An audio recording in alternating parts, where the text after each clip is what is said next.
Hi hello नमस्कार, मी सायली पिसाळ स्वागत करते अजून एक आपल्या नवीन ब्लॉगमध्ये. तर नवीन दिवसाची नवीन छान अशी सुरुवात झालेली आहे आणि मी आज चाललेली आहे सासरी. ॲक्च्युली आता आम्ही जाणार आहोत अयोध्येला.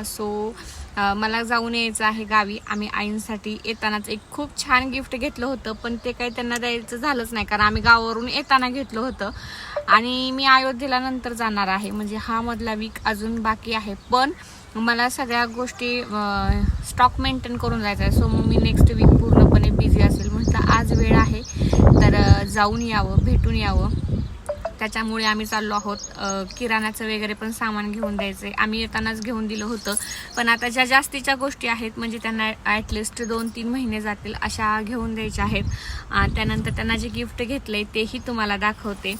आजपर्यंत मी खूप वेळा माहेरी राहिली, मला पण त्यांनी कधीच कोणत्या गोष्टींसाठी बोट दाखवलं नाही कारण त्यांना माहीत होतं की इथून माझा सगळा सेटअप आहे, म्हणजे जो आपल्या हर्बल गोष्टींचा आहे तो. त्याच्यामुळे मग त्या कधीच आजपर्यंत म्हटल्या नाही. जे व्हिडिओज बघणार आहेत त्यांनी कमेंट केल्या की तू सासरी जात नाही, पण सासूबाई आजपर्यंत 6 वर्षात कधीच म्हटल्या नाहीत.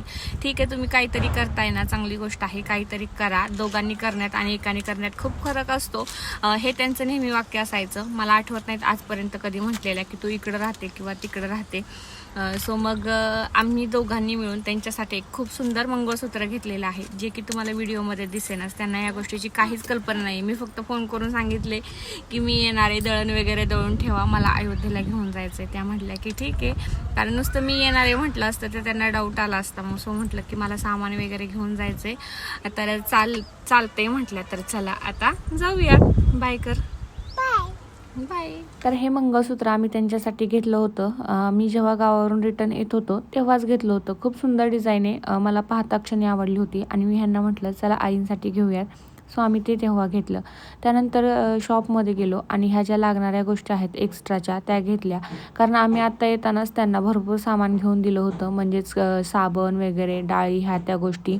त्यामुळे मग ज्या बाकीच्या गोष्टी आहेत ना, तेल म्हणा, साखर म्हणा, एवढ्याच घेतल्या फक्त. निरमा पुडा हे ते, बाकी तर आम्ही सगळं घेऊन येतानाच दिलं होतं. त्यानंतर मग थोडंफार जे गोष्टी आहेत, भाजी म्हणा, हे ते घेतलं. ते काही दाखवण्यासारखं नाही आहे. आणि त्यानंतर आमचा जो पुढचा प्रवास आहे ना तो चालू झाला. आम्हाला निघायलाच खूप वेळ झाला होता कारण सगळे घरचं पार्सल आवरून सगळं देऊन त्यानंतर मग निघालो. वीर धरणाला सध्या एवढं पाणी आलं आहे ना, म्हणजे थोड्या दिवसापूर्वीच गेलो होतो, म्हणजे एक 8 ते 10 दिवसापूर्वीच पूर्णपणे पाणी खाली गेलं होतं आणि आज ना पूर्णपणे पाणी वर आलेलं आहे. हा आठवड्यात झालेल्या पावसाचा फरक आहे. श्रीचे पप्पा गावी आल्यानंतर डायरेक्ट घरात केव्हा जात नाही. ते अगदी आजूबाजूला पाहतात, त्यानंतर गोटा, गाया वगैरे सगळं पाहतात आणि त्यानंतर घरात जातात. आज श्री पण तसंच करत होता. डायरेक्ट घरात न जाता आजूबाजूला सगळं पाहिलं आणि त्यानंतर घरात गेला. त्यानंतर निवांत वेळ थोडासा बसलो, चहा पाणी झालं आणि थोड्या गप्पा वगैरे पण झाल्या आणि मग यायची लगबग चालू झाली. श्रीला नारळ पाणी खूप आवडतं, त्यामुळे मग मस्त नारळ काढले जे की आपल्या घरासमोरच आहे. सगळी पॅकिंग झाली आणि त्यानंतर मग सगळं गाडीमध्ये ठेवायला चालू केलं. आता नाही म्हणता बऱ्याच गोष्टी झाल्या. गव्हाचं पीठ झालं, बाजरीचं पीठ झालं, शेंगदाणे वगैरे जे की आपले घरचे आहेत, बाजरी, या त्या गोष्टी बऱ्याच झाल्या आणि ते घेऊन मग घरी यायला निघालो. सध्या ऑर्डर्स एवढ्या वाढलेत ना की लोड कवरच होत नाही, त्यामुळं निवांत राहणं ह्या त्या गोष्टी तर सगळ्या मिसच झालेल्या आहेत.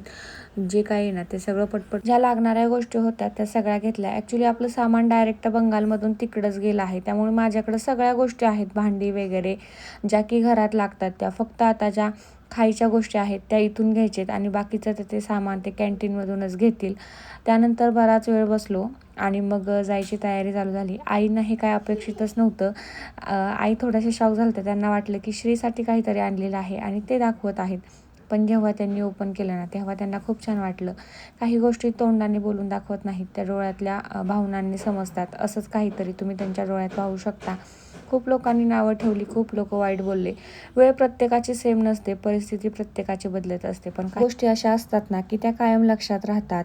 आज हा व्लॉग ते सुद्धा लोक बघत असतील ज्यांनी कधी काळी यांना खूप कमी पाहिलं होतं, म्हणजे यांच्याकडे काहीच नाही आहे, यांच्याकडं हे असे तसे, पण आज त्यांच्याकडं सगळं काही आहे. म्हणजे जे कुणाकडं नाही आहे ना ते त्यांच्याकडे आहेत. त्या खूप हॅप्पी आहेत, सुखी आहेत, समाधानी आहेत.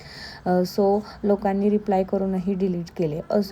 तर खूप छान वाटलं. असेच आता तर कुठे आपले दिवस चालू झालेले आहेत, असेच आपण खूप खूप पुढे जाऊयात, एकमेकांना सोबत घेऊन पुढे जाऊयात. बाकी काहीच नाही, अशाच आनंदी राहा.